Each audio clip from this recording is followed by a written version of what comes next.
Okay, so what do you want to say? Because they released, as you know, they released the video earlier today. Yeah, I saw that. Yes. What did you want? Thank you for calling me. What did you want? What did you want to tell me? Now that you all have seen the body cam footage, I have an important message for everyone in America. You're welcome. Yeah, that was the voice of David DePape, the man who attacked Nancy Pelosi's husband, Paul Pelosi, in their home with that hammer. Then footage just recently then came out. He was talking on the phone from jail. He was talking to a reporter from KTVU up in San Francisco. That's really odd. Why would he be talking to a reporter there while he's in jail for that attack and that assault? Well, he was actually bragging and talking about what more he could have done. Let's let that continue to play. Freedom of liberty isn't dying, it's being killed, systematically and deliberately. The people killing it have names and addresses. So I got their names and addresses so I could pay them a little visit and have a heart-to-heart chat about their bad behavior. The tree of liberty needs watering. You need men of valor, patriots willing to put their own lives on the line to stand in opposition to tyranny. I would also like to apologize. I want to apologize to everyone. I messed up. What I did was really bad. I'm so sorry I didn't get more of them. Sounds a bit off there as he's going through all the things he wishes he would have done, and maybe I've done more. I want to apologize to folks that I didn't do more. Also mentioning about freedom. Freedom is dying in the country, and of course calls himself a patriot. All those words sound like certain folks that like to say these things about themselves as they then talk about watering the tree of liberty with blood of my enemies, my fellow Americans. Who does that sound like? We've already been through this, I know, but the folks that it does sound like don't really want to associate themselves with him, even though looks like they helped motivate him to do this type of stuff. One of those folks is Ted Cruz, by the way. We're gonna get to the ridiculous things, of course, that DePape was saying from jail and why he said it. But this stuck out to me. I just saw it this morning. Ted Cruz is one of those folks that was continuing to push the nonsense about the video and whether or not Pelosi was actually attacked. And there was a TMZ, I believe, paparazzi that asked him about this whole thing. Look at his dodge and actually straight denial of what his part in this was. Let's watch. Senator, with the body cam footage being released of Paul Pelosi, so is it fair to say now that the conspiracy theory should be put to rest? Look, that was a horrific and violent attack, and it's utterly unacceptable. It's clearly a deranged lunatic who should go to jail for a very, very long time. Did you apologize to Pelosi? Did you at least apologize? Elon Musk did. Did you apologize, Senator? The day it happened, I said it was a horrific, violent attack, and my prayers were with the Pelosi family. But they remain. You also tweeted out that said it was something.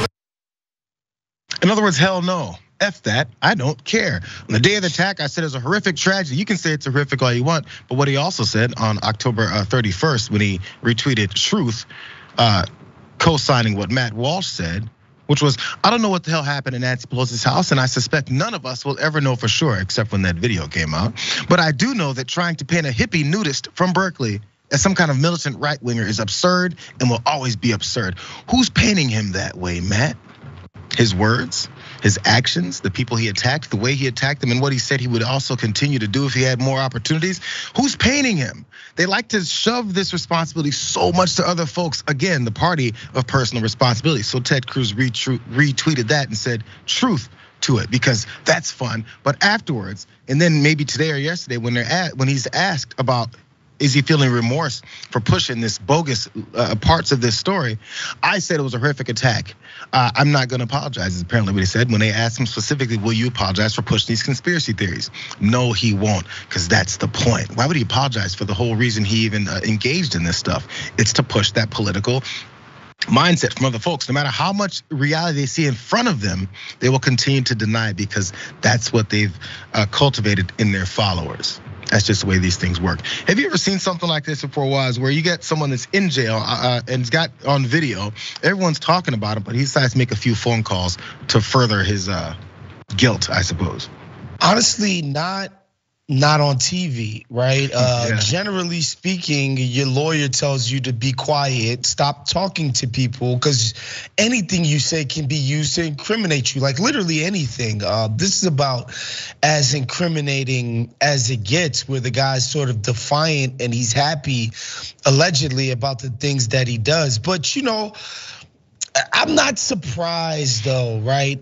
Anybody who would carry out this sort of foolery is carrying a certain level of delusions of grandeur. Let's just say, God forbid, this guy, fatally hurt Pelosi's husband or even Pelosi herself. Like, the idea that the machinery of power in our country, in our world, would skip a single beat because this one thing this one guy did is absurd. It's a fundamental misunderstanding of how power operates in our world. And so, yeah, this guy thinks he's a superhero. He probably watches a lot of Marvel movies, JR, and he thought he could foil the plot all by himself.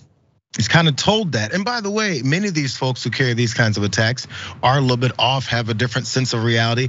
But that's why you don't push so many lies and act like they're all true, because you're like, oh, we're just talking at events. Oh, I was just joking. We always see the excuses that come once someone takes what they're saying seriously, and they have to step in front of a camera and say, I wasn't serious. So when should we take you seriously? When you're talking about murder, or when you're talking about watering the trees of liberty with blood, stuff like that, they see as not violent rhetoric, and it is. And then when those folks repeat it and then carry out that violence, for some reason it doesn't attach to them because he's a hippie from Berkeley. Because there's no one in Berkeley that believes in conservative approaches to politics. Okay. I don't think anyone's gonna believe that, especially since the guy's in jail talking about it more, using the same rhetoric.